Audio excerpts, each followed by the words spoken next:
টেস্টের রেজাল্ট হয়ে যাবে এবং মোটামুটি ফোর্থ ডে ফার্স্ট সেশনের মধ্যেই মোটামুটি প্রথম 30 ওভার ম্যাক্সিমাম যতটুকু মনে হচ্ছে এখন পর্যন্ত যেভাবে টেস্টটা এগিয়েছে, বাংলাদেশ হয়তো পরাজয়ের স্বাদ রেজিস্টার করবে।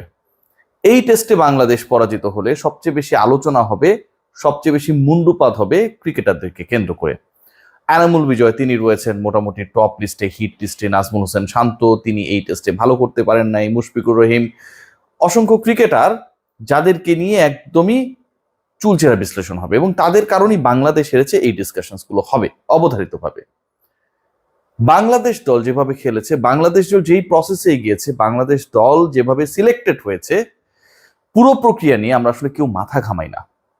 খেয়াল করে দেখবেন যে শ্রীলঙ্কার বছরের পর বছর ধরে যারা নেতৃত্বে ছিল এবং শ্রীলঙ্কা দল যারা বাংলাদেশকে কলম্বো টেস্টে অলরেডি অলমোস্ট হারিয়ে দিয়েছে, সেই পার্টিকুলার দলটার বিভিন্ন সময় যেসব লেজেন্ডারি ক্রিকেটার ছিলেন তাদের তুলনায় রাইট নাও যিনি ক্যাপ্টেন্সি করছেন ধনঞ্জয় ডি সিলভা অনেক বেশি আন্ডাররেটেড। এটা নিয়ে ডিবেটের কোনো সুযোগ নেই।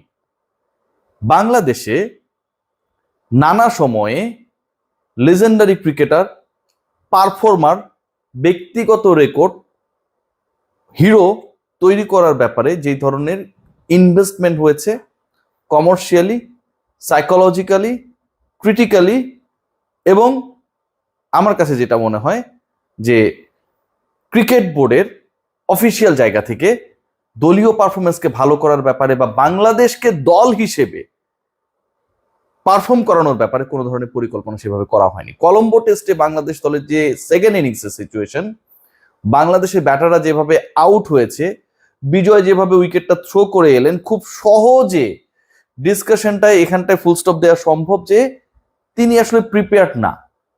একজন ক্রিকেটার তিনি রান করছেন শর্টার ফরম্যাটে, আপনি তাকে টেস্ট দলে নিয়ে নিলেন বা খেলাচ্ছেন, খেলিয়ে দিচ্ছেন, সেই পার্টিকুলার ক্রিকেটারের কাছ থেকে কি আপনি সত্যি পারফরমেন্স আশা করতে পারেন? বাংলাদেশের টেস্ট টিমটা কতটা ফেলনা।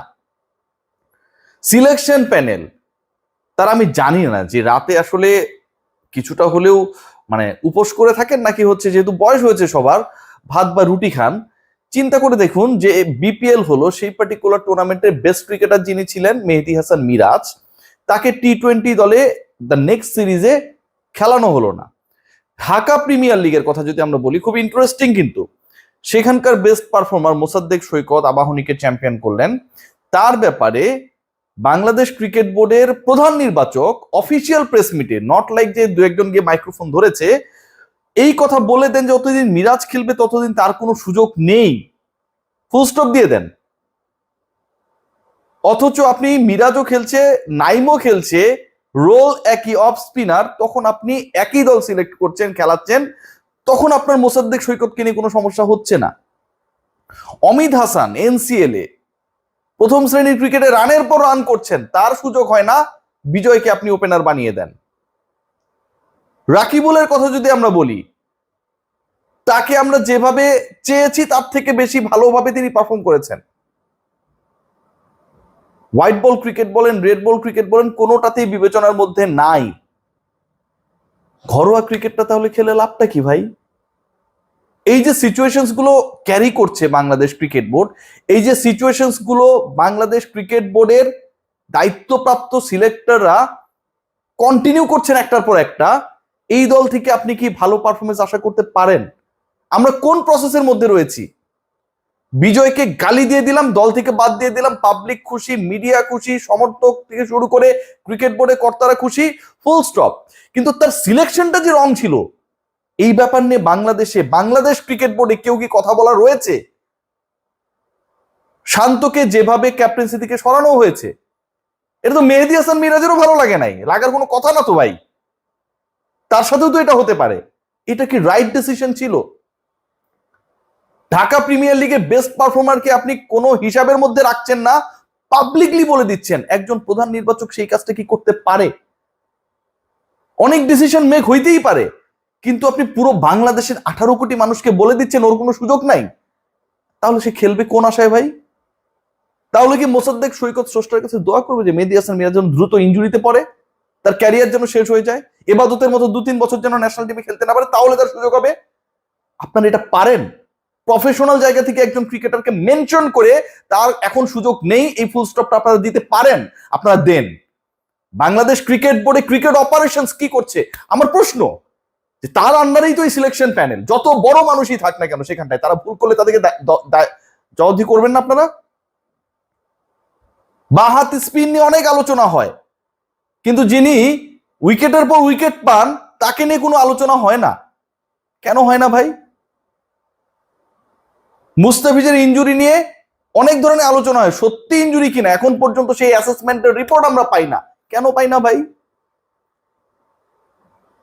ক্যাপ্টেন্সি রোলার কোস্টার রাইড আমরা দেখি, নন পারফর্মারকে ক্যাপ্টেন বানিয়ে দেওয়া হয়, সেই জায়গায় তাসকিন আহমেদ দোষটা কি সেই হিসাবটা কেউ আমরা করি না। কেন করি না ভাই?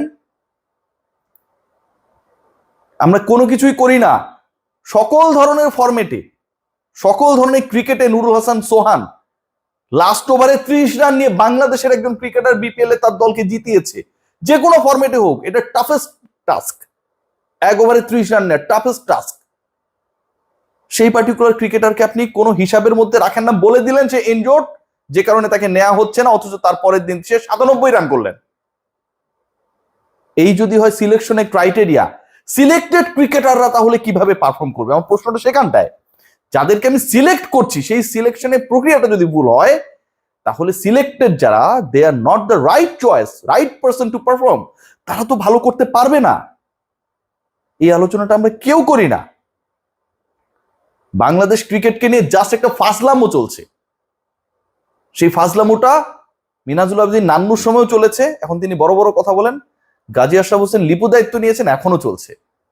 আমাদের সিলেক্টররা দুঃখজনক হলেও সত্য যে ক্রিকেটাররা হার্ট অ্যাটাক করে মৃত্যুর কোলে অলমোস্ট হলে পরে বিকেএসপিতে যায়, খেলে এই রৌদ্রের মধ্যে, সকাল 6টায় বের হয়ে 9টা সাড়ে 9টার মধ্যে ম্যাচ খেলতে নেমে পড়ে, রাতে ঘুমায় না পর্যন্ত। আর আপনারা হচ্ছে ওই খেলা দেখতে যান না। আপনাদের মতো যখন মানুষজনই সিলেক্ট করবে তখন এই ভুলভালগুলো হবেই। ঘরোয়া ক্রিকেটটাকে ব্যান করে দেন, একদমই ব্যান করে দেন। এই ঘরোয়া ক্রিকেটের ম্যান অফ দ্য টুর্নামেন্টের ওই পার্টিকুলার ফরম্যাটে ন্যাশনাল টিমে যখন জায়গা হয় না, আরেকজনকে ধরে আনেন। প্রথম শ্রেণীর ক্রিকেটে হাইয়েস্ট রান করার পর একজন ক্রিকেটারকে যখন আপনি মূল্যায়িত করেন না, তখন পরের সিজনে সে কেন ভালো খেলবে এই প্রশ্নের উত্তর ওই ক্রিকেটারও খুঁজে পান না। সবাই ভালো থাকবেন।